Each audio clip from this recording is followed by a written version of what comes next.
As part of an ongoing conversation about Alzheimer's and dementia, I am pleased to welcome to the studio this morning Tony Sexton with the Alzheimer's Association, along with Dr. Carol Podgorski from UR Medicine and a member of the MedSci committee with the Alzheimer's Association as well.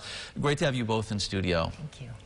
Doctor, I want to start with you because this Sprint Mind trial, the results of it have just been published by the Journal of the American Medical Association. I say recently published.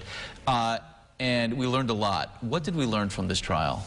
What we learned is that aggressive treatment toward reducing blood pressure might be able to make a difference in reducing the risk for Alzheimer's disease. We know recently that the guidelines for blood pressure have changed, and physicians have always tried to get people to the systolic number of 140, and now there's thinking that 120 makes a difference. What this trial has shown is that intensive treatment to reduce blood pressure to 120 can make such a difference. It can reduce the risk of Alzheimer's by the risk of cognitive impairment by 19%. What is the association doing to sort of springboard off of this new information? So the Alzheimer's Association is the largest nonprofit funder of dementia research, second to the U.S. government. So the study that Carol is referencing was ended because the evidence was so compelling that the primary investigators had to tell the participants of the study what they had found.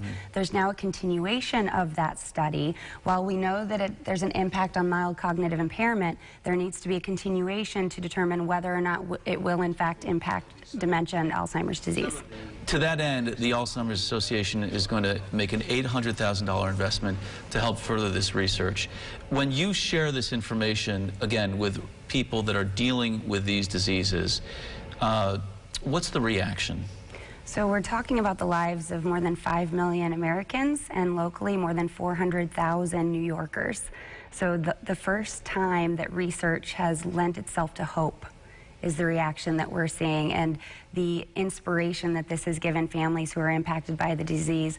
While if I'm living with the disease, this may not impact my trajectory, for my children and my grandchildren, there is now hope. How many people find themselves impacted by some form of cognitive impairment? Well, with mild cognitive impairment, about 15 to 20% of people over the age of 65 have that. In greater numbers, it's very age dependent, so the prevalence of Alzheimer's goes up with age. So at 60, it's about, at 70, it's about 10 to 20%. By the time you get to 85, it's over 40%. So age is the greatest risk factor. So we're talking about a lot of people, maybe 20, 25,000 people in our region. Well, we appreciate your insight this morning, and obviously good luck with the further research. We all are hoping for the same thing, a cure, and we're taking steps in the right direction. Thank you. Thank you. If you want to learn more about this trial, the results of this trial, and the article published by JAMA, we've got a link on our website. As always, you'll find it at rochesterfirst.com.